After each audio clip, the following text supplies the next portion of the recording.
सांगलीमध्ये आयोजित करण्यात आलेल्या शिवसन्मान जागर परिषदेत आमदार जितेंद्र आव्हाड यांनी शिवप्रतिष्ठानचे प्रमुख संभाजीराव भिडे यांच्यावर गंभीर टीका केली।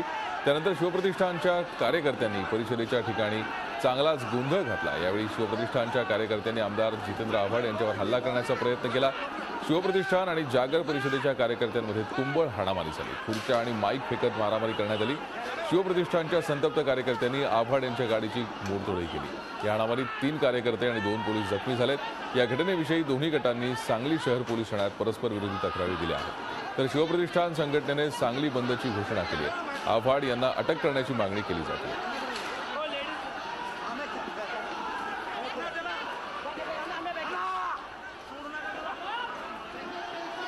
गुरुवर्य असलेल्या संभाजीराव भिडे गुरुजींसारख्या ज्या कोणाचा अवमान होईल त्याला या पद्धतीने उत्तर मिळेल। या जितेंद्र आव्हाडला आम्ही महाराष्ट्रामध्ये फिरू देणार नाही। इथून पुढे गुरुजींचाच नाही, आमच्या साधू संतांचा, आमचे रामदास स्वामी तुकोबाराय असू देत, आमचे साधू संत असू देत, हिंदुत्वाबद्दल, हिंदू धर्माबद्दल या जितेंद्र आव्हाडला जर एवढा राग असेल, आक्षेप असेल तर मी त्याला उघड आव्हान करतो, या रस्त्यावर आणि आमच्या समोर या, आम्ही तुम्हाला योग्य उत्तर देतो। विचारांची लढाई विचारांनी लढली जावी ह्या मताचे आम्ही आहोत।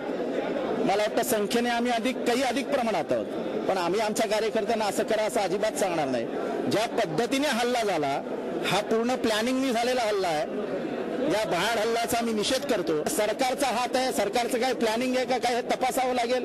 पण हा दुर्दैवी प्रकार आहे की एक आमदार एका एवढ्या मोठ्या परिषदेसाठी येतो, तुडुंब भरून म्हणजे गर्दी रस्त्यावर आहे, असं असताना पोलीस शांतपणाने जर हे सगळं घडत असताना बघणार असतील तर मला वाटतं सरकारचा याच्यात हात आहे। या सभेदरम्यान वक्त्यांनी काही आक्षेपार्ह वक्तव्य केल्यामुळे शिवप्रतिष्ठान सांगलीच्या कार्यकर्त्यांनी सभेच्या दरम्यान चिडून जाऊन गोंधळ करण्याचा प्रयत्न केलेला आहे। यामध्ये दोन्ही बाजूचे 3 लोक जखमी असून या गोंधळामध्ये वाचवण्यासाठी गेलेले प्रतिकार करत असणारे पोलीस पण जखमी झालेले असून या घटनेसंदर्भात परस्पर विरोधी तक्रारी नोंद करण्याचे काम सांगली शहर पोलीस स्टेशनला चालू आहे।